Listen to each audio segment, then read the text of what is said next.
मेरे चैनल। तो आज हम ए लाइन कुर्ती की कटिंग और स्टिचिंग करेंगे। तो इसके लिए हमने 2.5 मीटर फैब्रिक लिया है और ये इस फैब्रिक की लंबाई है और ये इसकी चौड़ाई है। तो लंबाई में हमने इसको डबल फोल्ड करके रखा है।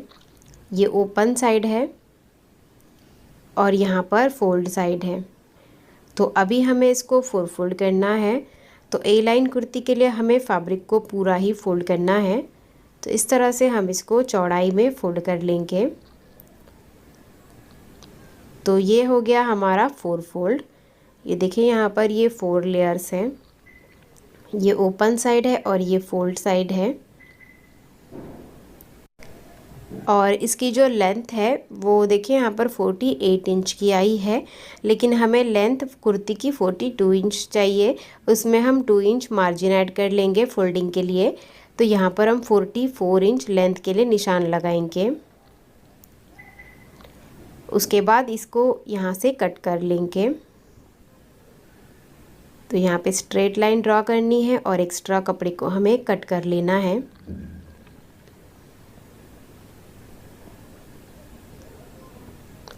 अभी यहाँ पे जो फोल्डेड वाली साइड है ऊपर की तरफ, यहीं से हम शोल्डर के लिए मार्क करेंगे। तो यहाँ पे जो फैब्रिक बचेगा वो हमारा स्लीव्स के लिए यूज़ में आएगा। तो इसके लिए हमें फोल्डेड वाली साइड से ही मार्किंग करनी है। तो यहाँ पर हम शोल्डर लेंगे। तो शोल्डर मैं ले रही हूँ 6.5 इंच, 6.5 इंच। अभी यहीं से हम आर्मोल लेंगे। तो आर्मोल भी मैं ले रही हूँ 6.5 इंच। जितना हम शोल्डर लेते हैं आर्मोल भी उतना ही लेना है। इन दोनों पॉइंट्स को जोड़ देना है। अभी यहाँ पर हमें चेस्ट का 4th part plus 2 inch margin लेना है। तो मेरा चेस्ट है 36 इंच, उसको 4 से डिवाइड करेंगे तो वो आ जाता है 9 इंच, प्लस 2 इंच मार्जिन लेंगे तो वो आ जाता है 11 इंच। तो यहाँ पर हम 11 इंच चेस्ट के लिए निशान लगाएंगे।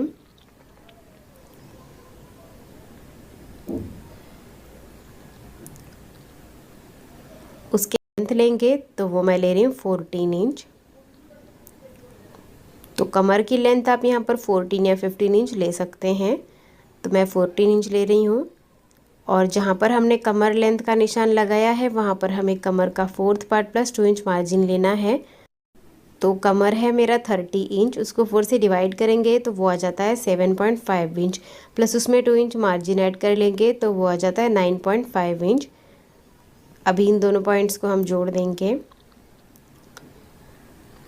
अभी यहाँ से हम इसको तिरछा जोड़ देंगे नीचे बॉटम तक। तो इस तरह से कर्व देते हुए हम जोड़ेंगे तो शेप अच्छा आता है, घेरा भी बढ़ जाता है। और अभी बॉटम में हम 3 इंच पे मार्क करेंगे और यहाँ से हमें हल्का सा राउंड शेप ड्रॉ करना है। इससे साइड से कोने नहीं निकलेंगे और बॉटम पार्ट का शेप अच्छा आता है।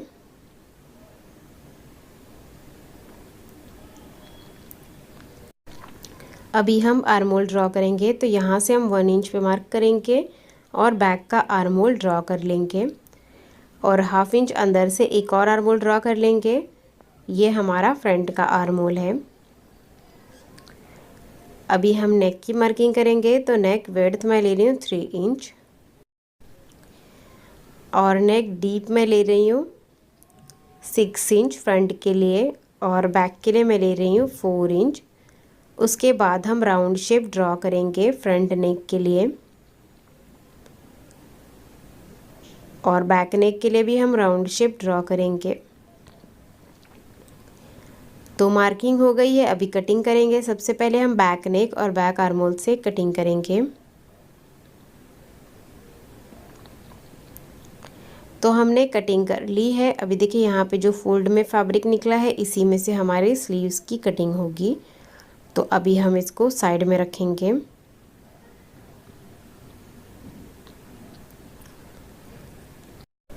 अभी यहाँ पर ऊपर की तरफ फोल्ड आया है तो इसको हम कट करके सेपरेट कर लेंगे।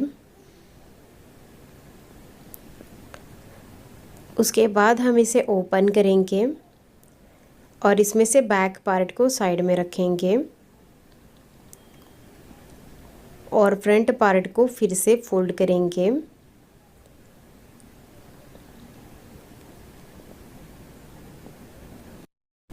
और फ्रंट नेक और फ्रंट आर्मोल की कटिंग करेंगे। तो हमने फ्रंट नेक और फ्रंट आर्मोल की कटिंग कर ली है। तो इस तरह से ये हमने फ्रंट पार्ट की कटिंग कर ली है। अभी हम स्लीव्स की कटिंग करेंगे।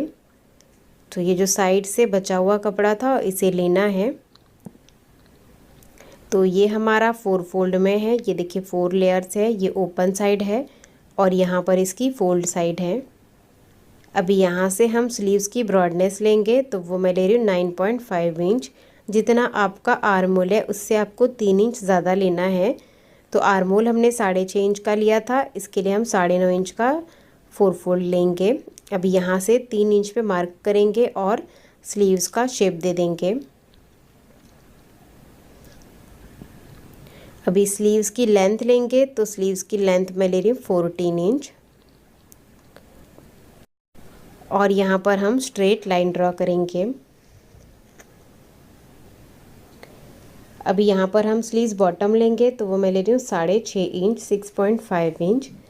अभी यहाँ पर आपका फैब्रिक अगर कम पड़ रहा है तो आपको यहाँ पर जॉइंट लगा लेना है। उसके बाद हम इन दोनों पॉइंट्स को जोड़ देंगे। अभी हम इसकी कटिंग करेंगे। तो हमने स्लीव्स की कटिंग कर ली है। अभी ये 2 स्लीव्स है 2 साइड के लिए, तो स्लीव्स को हम ओपन करते हुए रखेंगे। तो दोनों स्लीव्स की सीधी साइड अंदर की तरफ रखनी है या फिर उल्टी साइड अंदर की तरफ रखनी है। उसके बाद ही हमें फ्रंट का आर्मोल ड्रॉ करना है और इसकी कटिंग कर लेनी है।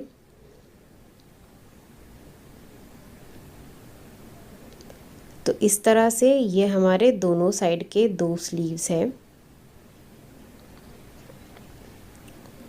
अभी हम स्टिचिंग करेंगे। तो ये हमने फ्रंट का पार्ट लिया है। सबसे पहले हम नेक के लिए स्ट्रिप कट करेंगे। तो ये हमने फैब्रिक का पीस लिया है, इसे हम फोल्ड करेंगे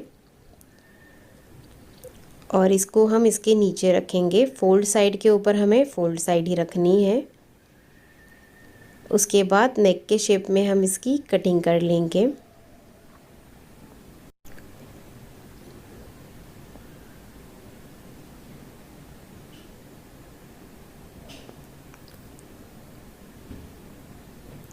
अभी यहाँ पर हम 1.5 से 2 इंच तक का मार्जिन रखेंगे और एक्स्ट्रा फैब्रिक को कट करेंगे।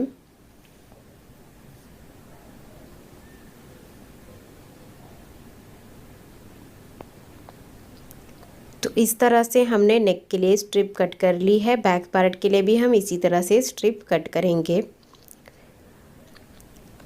तो अभी हमें इसको स्टिच करना है। तो इसकी एक साइड को हम इस तरह से हल्का सा फोल्ड करते हुए स्टिच करेंगे। तो देखिए हमने इसको स्टिच कर लिया है। अभी हम फ्रंट पार्ट में इसको अटैच करेंगे। तो इस तरह से हमें इसको ओपन करके रखना है और इसकी सीधी साइड ही हमें रखनी है। और अभी इसके ऊपर हमें नेक की स्ट्रिप को इसके ऊपर उल्टा रखना है और किनारे से सिलाई लगा देनी है, दोनों की सीधी साइड अंदर की तरफ रखते हुए। तो हमने यहाँ पर सिलाई लगा दी है। अभी यहाँ पर हमें छोटे छोटे कट्स लगा लेने हैं।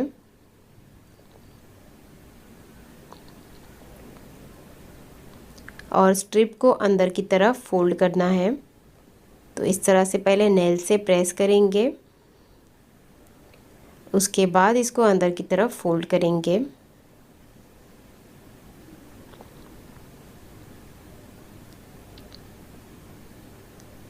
और यहाँ पर हमें टॉप स्टिच लगा लेना है। तो हमने टॉप स्टिच लगा लिया है और अंदर की तरफ जो स्ट्रिप है बाद में यहाँ पर हम अभी हमने ये बैक का पार्ट लिया है। तो बैक नेक के लिए भी हमने इसी शेप की स्ट्रिप ली है और अभी इसको भी हम इसके ऊपर उल्टा रख लेंगे, सीधी साइड अंदर की तरफ रखते हुए और सिलाई लगा देंगे। उसके बाद इसको भी हम रॉन्ग साइड में टर्न करके टॉप स्टिच लगा लेंगे। तो इस तरह से हमने बैक नेक रेडी कर लिया है। बाद में यहाँ पर हम हैंड स्टिच करेंगे। अभी हम फ्रंट का पार्ट इसके ऊपर उल्टा रखेंगे और शोल्डर्स अटैच कर लेंगे। तो देखिए दोनों की सीधी साइड हमें अंदर की तरफ रखनी है और बैक पार्ट की जो स्ट्रिप है नेक की जो हमने अटैच की थी, इसको हम फ्रंट पार्ट के ऊपर इस तरह से ओवरलैप करेंगे और उसके बाद हमें यहाँ पर स्टिच करना है।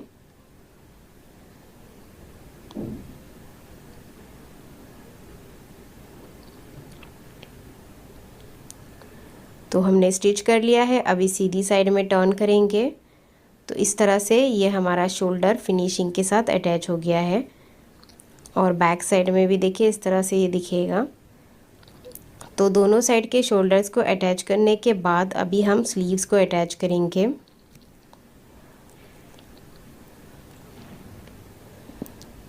तो स्लीव्स का फ्रंट पार्ट और कुर्ती का फ्रंट पार्ट हमें मैच करना है और स्लीव्स को इसके ऊपर उल्टा रखना है और स्लीव्स को हमें स्टिच करना है।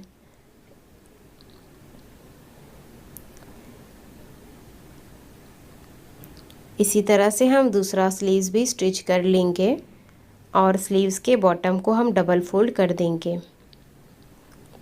तो हमने दोनों साइड में स्लीव्स को अटैच कर लिया है। अभी हम इसको उल्टा करेंगे और उल्टा करने के बाद स्लीव से लेके बॉटम तक हमें इसकी फिटिंग करनी है दोनों साइड में और इसके बॉटम को हमें डबल फोल्ड कर देना है। तो इस तरह से ए लाइन कुर्ती की कटिंग